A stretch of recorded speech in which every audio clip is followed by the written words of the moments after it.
Good morning, this is अभी आदर्शी। यहाँ पे हम मौर्य डायनेस्टी में आए हैं। यहाँ पे क्या है कि बहुत कम समय दरोगा के लिए जो बचा हुआ है उसमें और भी साइनिंग लाने के लिए और भी स्कोरिंग करने के लिए जो भी एलुसेंट हो गया, क्राउन हो गया, जितने सारे बुक है, रामायण गुरु का बुक हो गया, सारा सीरीज हम चलाने वाले हैं।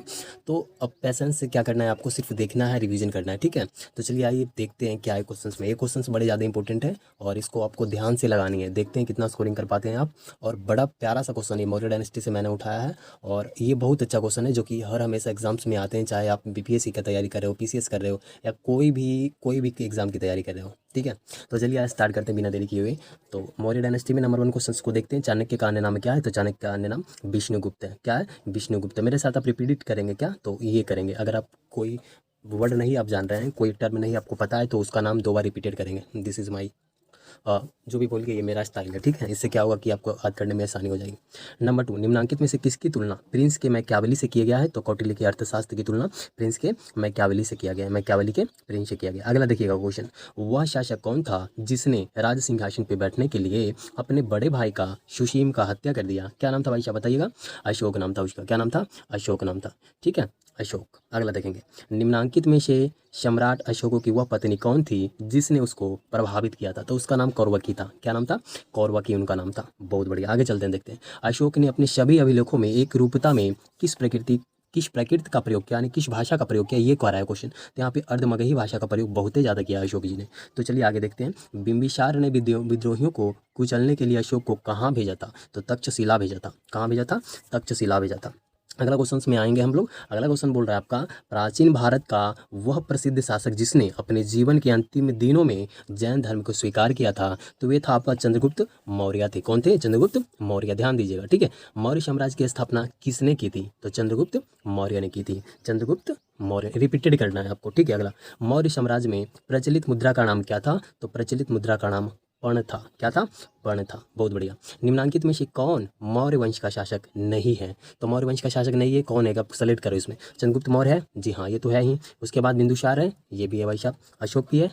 यहाँ पे अजात शत्रु नहीं है। अजात शत्रु के बारे में थोड़ा सा जानिए। अजात शत्रु जो है हर्यक वंश का शासक है भाई साहब। बिंबिसार का बेटा है अजात शत्रु, जो 469 को गद्दी पे बैठा था। कब बैठा था? 469 को, ठीक है। किसको? बिंबिसार को मार के गद्दी पे बैठा था। आपको ध्यान में रखनी है इस बातों को। चलिए अगला देखेंगे। निम्नलिखित में से अशोक का उत्तराधिकारी कौन हुआ? तो अशोक का उत्तराधिकारी जो होता है ये कुणाल होता है। कौन होता है? कुणाल होता है, ठीक है। अगला देखेंगे, मुद्रा राक्षस का लेखक कौन है? मुद्रा राक्षस का लेखक जो हो जाएगा विशाख दत्त हो जाएगा। कौन? विशाख दत्त। थोड़ा सा जीभ लड़खड़ा रही है, कोई नहीं। विशाख दत्त के प्राचीन भारतीय नाटक मुद्रा राक्षस किस विषय पे है? तो ये जो है ना, ये चंद्रगुप्त मौर्य के समय में राज दरबार की दूर संधियों के बारे में बताता है भाई। ध्यान दीजिएगा क्वेश्चन, ठीक है। ये आपका आंसर है। अगला, मालवा, गुजरात, महाराष्ट्र किस शासक ने पहली बार जीता था? तो ये तो जीता था आपका चंद्रगुप्त मौर्य ही जीता था, इसके अलावा कोई नहीं जीता था। किसने सहिष्णुता, उदारता, करुणा त्रिविधि, इसी को त्रिविधि कहा है, सहिष्णुता, उदारता और करुणा, यही 3 विधि को आधार बनाकर राजवंश की स्थापना की थी? तो ये अशोक ने किया था। कौन किया था?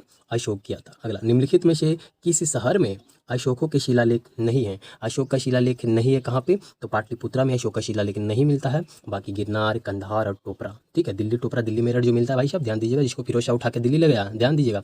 कंधार में भी मिला है, ठीक है। अगर गिरनार में मिला है, ठीक है। चलिए अगला देखते हैं। अर्थशास्त्र के लेखक किसके समकालीन थे? अर्थशास्त्र के लेखक कौन है पहले ये बताइए हमको, कमेंट बॉक्स में दीजिएगा। तो अर्थशास्त्र के लेखक है कौटिल्य बोलो और विष्णुगुप्त बोलो, जो भी बोलो, बहुत सारे नाम है उनका। तो किसके समकालीन थे? तो उसके चंद्रगुप्त के ही समकालीन होंगे ना, चंद्रगुप्त के समकालीन होंगे, ठीक है। देखिए यहाँ पे एक क्वेश्चन आया, मैं अगर चाहूँ तो चारों ऑप्शंस को एनालाइज कर सकता हूँ, बिकॉज मैं बता सकता हूँ, लेकिन इसमें टाइम इतना है नहीं क्योंकि ये रिवीजन सीरीज चल रहा है, ठीक है। यहाँ पे चंद्रगुप्त में आप कंफ्यूज हो जाएगा। यहाँ चंद्रगुप्त ये मौर्य है, ये चंद्रगुप्त विक्रमादित्य। तो बेटा ध्यान ये रखनी है ना कि चंद्रगुप्त विक्रमादित्य जो है ना, ये गुप्ता डायनेस्टी का है, ठीक है। ये गुप्ता डायनेस्टी का बड़ा ज़्यादा इंपॉर्टेंट है। ये बहुत पावरफुल किंग हुआ करता था अपने ज़माने में। इसकी बड़ी अच्छी स्टोरी है, कभी बताएंगे, मिलेगा मिलना तो।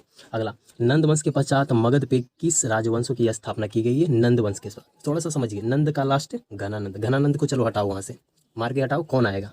मौर्य आएगा ना, चंद्रगुप्त मौर्य आएगा ना, चाणक्य के मदद से। ध्यान रखना, दिमाग में रखना बातों को, ठीक है। अगला, मौर्य काल में शिक्षा का सर्वाधिक प्रसिद्ध केंद्र क्या था? बड़ा ज्यादा इंपॉर्टेंट है, फिर से रिपीट कर रहा हूँ। मौर्य काल में शिक्षा का सर्वाधिक प्रसिद्ध केंद्र क्या था? तक्षशिला था। क्या था? तक्षशिला था भाई। इसके 3-4 राजधानियां थी, बताऊं क्या? चलो बढ़िया है। उत्तरापत्त की राजधानी तक्षशिला थी, ध्यान रखना, और दक्षिणापत्त की राजधानी स्वर्णगिरी थी, ठीक है। और यहाँ पे आपका प्राची की राजधानी जो है इधर मैं बताऊंगा, प्राची की राजधानी पाटलिपुत्रा जो अपना है, ठीक है। और ये तो हो गया उज्जैन का, अवंतिका उज्जैनी तो है ही। अगला, मेगास्थनीज की पुस्तक का नाम क्या है भाई साहब? तो मेगास्थनीज की पुस्तक का नाम इंडिका है। अच्छा एक बात बताओ मेरे को कि मेगास्थनीज है कौन, ये बंदा कौन है? तो भाई साहब ये एक राजदूत था जिसको सेल्यूकस निकेटर ने पटना भेजा था। किसके शासनकाल में? तो देखो क्या होता है ना कि 305 में एक युद्ध लड़ा गया था सेल्यूकस निकेटर और चंद्रगुप्त मौर्य के बीच में। जब चंद्रगुप्त मौर्य ने इस युद्ध को जीत लिया था तो युद्ध के हार जाने के रूप में सेल्यूकस एक राजदूत दिया, अपनी बेटी से शादी करवाया था। एक बात मेरे को बताओ, बेटी का नाम क्या था? बताना पड़ेगा। बेटी का नाम था कर्नेलिया हेलेना, ठीक है। वहाँ पहले जमाने में क्या हुआ करते थे ना कि युद्ध हार गया, डजेंट मैटर, भाई हर जाने के रूप में दो, अपनी बेटी को भी शादी करवाओ, रिलेशन अच्छा होएगा। चलो हटाओ। तो ये इंडिका वाले लेखक मेगास्थनीज थे, चंद्रगुप्त मौर्य के दरबार में रहते थे भाई साहब। हटाओ। अगला, जिसके जिसके ग्रंथ में चंद्रगुप्त मौर्य का विशिष्ट रूप में वर्णन हुआ है, ये कौन है? तो ये विशाखदत्त मुद्रा राक्षस में इसका वर्णन किया गया।